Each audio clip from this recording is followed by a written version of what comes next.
اعوذ باللہ سمیع العلیم من الشیطان الرجیم بسم اللہ الرحمن الرحیم سبحان اللہ والحمد للہ ولا الہ الا اللہ واللہ اکبر لا حول ولا قوۃ الا باللہ العلی العظیم۔ السلام علیکم ورحمۃ اللہ وبرکاتہ۔ آج کی ویڈیو میں جو آپ کو حدیث سناؤں گی وہ ساری علم کی فضیلت کے بارے میں ہے۔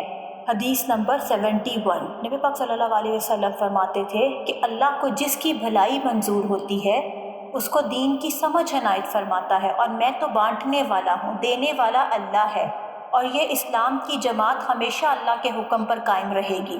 دشمنوں سے اس کو کچھ نقصان نہ پہنچے گا یہاں تک کہ اللہ کا حکم آ جائے، یعنی قیامت۔ حضرت عمر رضی اللہ تعالیٰ عنہ نے فرمایا کہ تم بزرگ بننے سے پہلے دین کا علم حاصل کر لو۔ امام بخاری نے کہا کہ بزرگ بننے کے بعد بھی علم حاصل کرو، اور نبی پاک صلی اللہ علیہ وسلم کے اصحاب نے بڑھاپے میں بھی علم حاصل کیا۔ کے بعد حدیث نمبر 73 میں ہے، عبداللہ بن مسعود رضی اللہ تعالیٰ عنہ سے روایت ہے کہ حضرت صلی اللہ علیہ وسلم نے فرمایا، دو آدمیوں کی خصلتوں پر کوئی رش کرے تو ہو سکتا ہے کہ ایک تو اس پر جس کو اللہ نے دولت دی اور وہ اس کو نیک کاموں پہ خرچ کرتا ہے، دوسرے اس پر جس کو اللہ نے قرآن اور حدیث کا علم دیا، وہ اس کے موافق فیصلہ کرتا ہے اور لوگوں کو سکھاتا ہے۔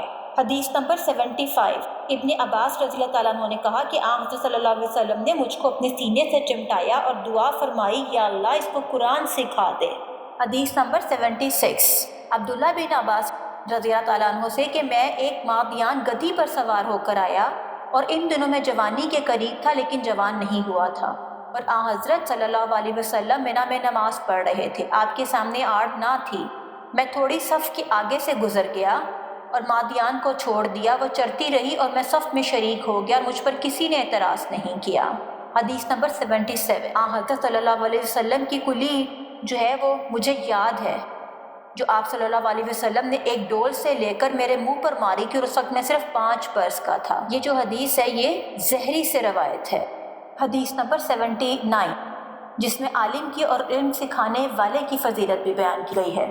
حضرت صلی اللہ علیہ وسلم نے فرمایا کہ اللہ نے جو ہدایت اور علم کی باتیں مجھ کو دے کر بھیجیں، ان کی مثال زور کے میںہ کی سی ہے جو زمین پر برسا، اور بعضی زمین عمدہ تھی جس نے پانی چوس لیا، اس نے گھاس اور سبزی خوب اگائی، اور بعضی سخت تھی یعنی پتھریلی، اس نے پانی تھام لیا، اللہ نے لوگوں کو اس سے فائدہ دیا، پیا اور جانوروں کو پلایا اور کھیتی میں دیا۔ اور بعض ایسی زمین پر یہ مہینہ برسا جو صاف چٹیل تھی، نہ تو پانی اس نے تھاما اور نہ اس نے گھاس اگائی، پانی اس پر سے بہہ کر نکل گیا۔ یہی اس شخص کی مثال ہے جس کو اللہ کے دین میں سمجھ پیدا کی، اور اللہ نے جو مجھ کو دے کر بھیجا اس سے اس کو فائدہ ہوا، اس نے خود سیکھا اور دوسروں کو سکھایا۔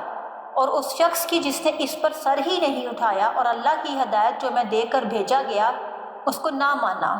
ربیعہ رضی اللہ تعالیٰ عنہ نے کہا کہ جس کو دین کا تھوڑا سا بھی علم ہو وہ اپنے تئیں بیکار نہ کرے۔ حدیث نمبر 80، حضرت صلی اللہ علیہ وسلم نے فرمایا کہ قیامت کی نشانیوں میں سے یہ بھی ہے کہ دین کا علم اٹھ جائے گا اور جہالت جم جائے گی، اور شراب کثرت سے پی جائے گی اور زنا علانیہ کیا جائے گا۔ حدیث نمبر 81، حضرت انس رضی اللہ تعالیٰ عنہ سے روایت ہے کہ میں نے حضرت صلی اللہ علیہ وسلم سے سنا کہ قیامت کی نشانیوں میں سے یہ ہے کہ دین کا علم گھٹ جانا اور جہالت پھیل جانا اور زنا اعلانیہ ہونا، اور عورتوں کی کثرت اور مردوں کی قلت، یہاں تک کہ 50 عورتوں کا کام چلانے والا ایک مرد رہے گا۔ حدیث نمبر 82، عبداللہ بن عمر رضی اللہ تعالیٰ عنہ نے کہا کہ میں نے حضرت صلی اللہ علیہ وسلم سے سنا کہ ایک بار میں سو رہا تھا، میرے سامنے دودھ کا پیالہ لایا گیا، میں نے پی لیا، اتنا چھپ کر پیا کہ میرے ناخنوں پر تازگی دکھائی دینے لگی، پھر میں نے اپنا بچا ہوا جھوٹا دودھ عمر رضی اللہ تعالیٰ عنہ کو دے دیا۔ لوگوں نے عرض کیا، یا رسول اللہ اس کی تعبیر کیا ہے؟ آپ صلی اللہ علیہ وسلم نے فرمایا، علم۔ یہ جتنی بھی احادیث میں نے آپ کو سنائی ہیں، اس ہر حدیث میں علم کی فضیلت اور عالم کی فضیلت اور اس کا مرتبہ بیان کیا گیا ہے، اور اس کے ساتھ ساتھ ہر حدیث کا مقصد بھی یہی ہے کہ نہ صرف آپ خود سیکھیں بلکہ دوسروں کو بھی سکھائیں۔ یعنی اگر آپ کو دین کا تھوڑا سا بھی علم ہے تو آپ اس کو بیکار نہ جانے دیں۔ بیکار نہ جانے دے کا مطلب یہ ہے کہ آپ نہ صرف اس پہ خود عمل کریں بلکہ آپ لوگوں کو بھی اس پر عمل کی تلقین کریں، اور اپنا جو علم ہے وہ لوگوں پر بانٹیں، کیونکہ علم سمیٹ کے رکھنے والی چیز نہیں ہے، علم پھیلانے والی چیز ہے۔ اور اسلام میں عالم کی بہت قدر ہے۔ اس کے ساتھ ساتھ عالم وہ ہے جو نہ صرف علم کو سیکھے بلکہ سکھائے اور اس کے اوپر عمل بھی کرے۔ میری اللہ تعالیٰ سے دعا ہے کہ اللہ پاک ہم سب کو نہ صرف دین کا علم سیکھنے کی بلکہ دین کا علم سکھانے کی بھی توفیق عطا کرے، اور ہم جتنا علم سیکھیں اس کو اپنی زندگیوں میں اپلائی بھی کر سکیں، چاہے ہم تھوڑا سیکھیں، تھوڑا ہی ہو، لیکن ہم اس کو پریکٹیکلی کر سکیں۔